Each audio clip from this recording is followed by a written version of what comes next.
Halo teman-teman, baik lagi dengan Ivan dalam kelas strategi efektif menjalankan internet marketing. Kali ini kita akan belajar tentang buyer persona. Apa sih buyer persona itu? Kemarin kita udah belajar tentang market fit. Market fit seperti Anda tahu, mencocokkan harapan pasar dengan apa yang bisa kita berikan kepada mereka.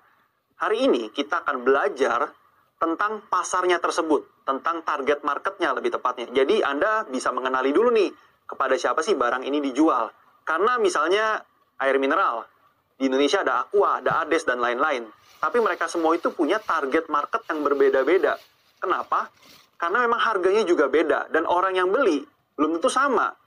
Contoh misalnya di rumah kita itu menggunakan Aqua, tapi di rumah orang lain bisa saja brand yang lain. Kenapa? Karena memang harganya beda, target marketnya udah pasti berbeda. Itu baru brand yang umum atau produk yang umum Anda gunakan, karena itu air, semua orang minum. Namun bagaimana jika produk Anda bukan sesuatu yang umum? Contoh, saya punya klien dia bergerak di bidang detektor logam. Udah pasti nih, yang pakai detektor logam itu nggak mungkin orang-orang seperti kita. Saya sendiri aja belum pernah lihat kadang-kadang. Saya hanya baru pernah lihat detektor logam yang digunakan di gedung atau di mall. Tapi saya belum pernah lihat yang untuk digunakan di pertambangan. Baru pernah lihat fotonya doang. Itu udah pasti yang menggunakan orang-orang yang berbeda. Itu pun target marketnya dibagi dua lagi. Ada yang perusahaan, ada juga yang penambang pribadi. Itu jadinya cara penjualan juga udah berbeda, cara marketingnya juga berbeda. Buyer persona biasanya saya bagi dalam beberapa poin. Saya harap Anda mencatat.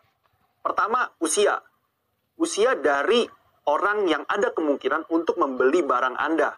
Anda nggak mungkin bisa bilang barang Anda ini dikonsumsi oleh seluruh usia. Karena jika Anda misalnya jual produk mainan edukasi, target market Anda itu bukan anak-anak, tapi orang tuanya, entah ibu atau ayahnya. Karena mereka yang punya uang. Artinya, usianya udah pasti di atas 25 tahun. Kemudian gender alias jenis kelamin. Anda nggak mungkin jualan pakaian wanita dengan target market pria. Itu, ya mungkin aja sih ada pria yang beli, tapi ya potensinya kecil gitu. Kemudian lokasi.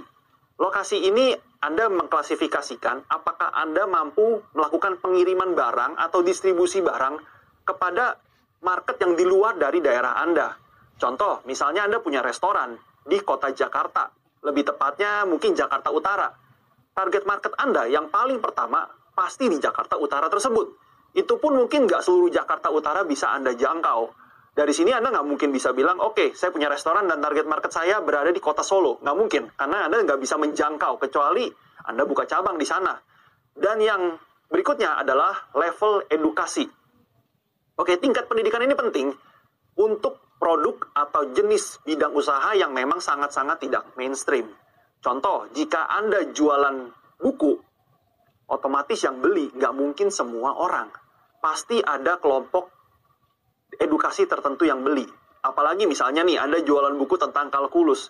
Nggak mungkin juga mahasiswa marketing yang beli buku tersebut. Itu aja udah beda tingkatannya, udah beda jenis pendidikannya, dan ya udah pasti marketnya beda lagi. Kemudian pendapatan. Nah, ini bagian yang juga penting. Pendapatan buat saya menentukan banget seberapa bisa Anda menjual barang Anda.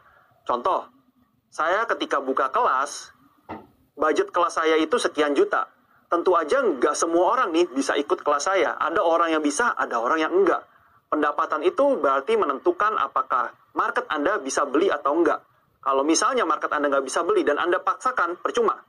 Siapa yang mau beli? Barang Anda nggak bakal laku. Karena mereka nggak mampu, daya belinya rendah.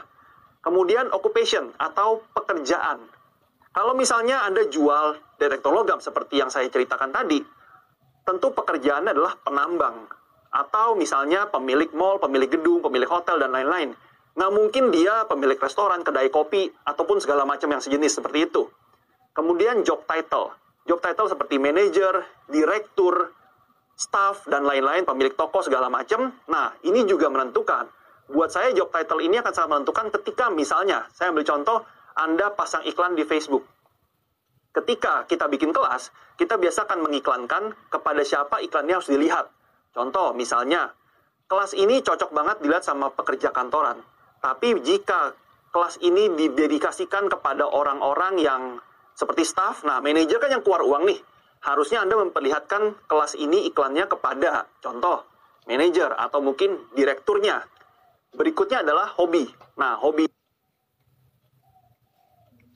ini juga begini, saya punya klien yang dulu bergerak di bidang media olahraga.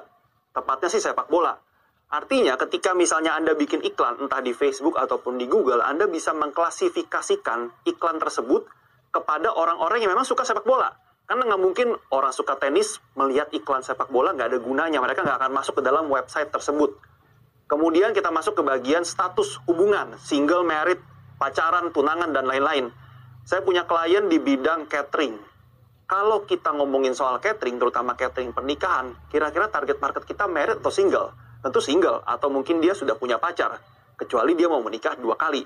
Anda harus menentukan juga nih, kalau terutama misalnya jika target market Anda adalah yang berada dalam lingkungan rumah tangga, ayah, ibu, dan anak.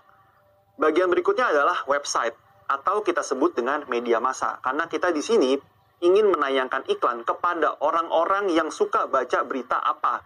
Misalnya gini, Anda punya barang yang ditargetkan kepada orang-orang dengan kelas ekonomi yang tinggi. Kira-kira media apa sih yang mereka baca?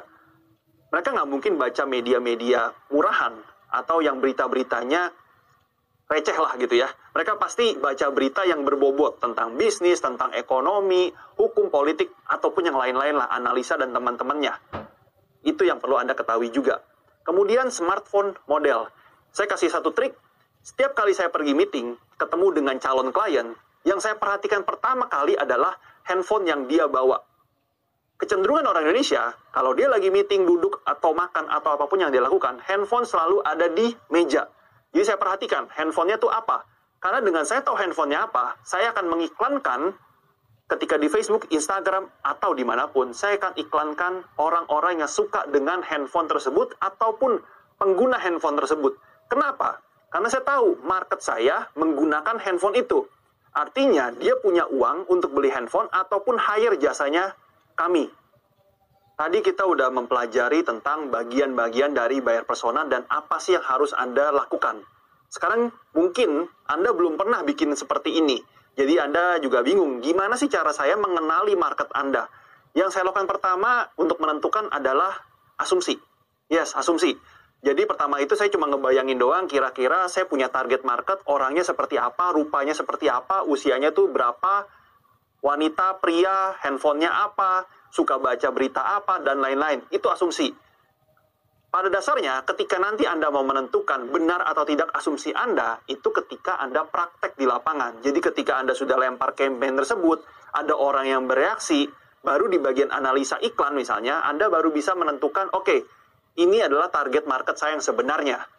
Begitu. Nah, untuk membantu Anda dalam membuat buyer persona atau menentukannya, Anda bisa download file yang sudah saya sediakan untuk diterapkan kepada bisnis Anda. Namun ingat, gak semua bagian dari yang saya sebutkan tadi itu bisa digunakan. Mungkin ada beberapa bagian yang Anda nggak tahu atau mungkin beberapa bagian yang memang tidak ada dalam target market Anda. Yang paling penting, coba dulu, buat dulu, tentukan dulu aja. Sekian dari Buyer Persona, sampai jumpa.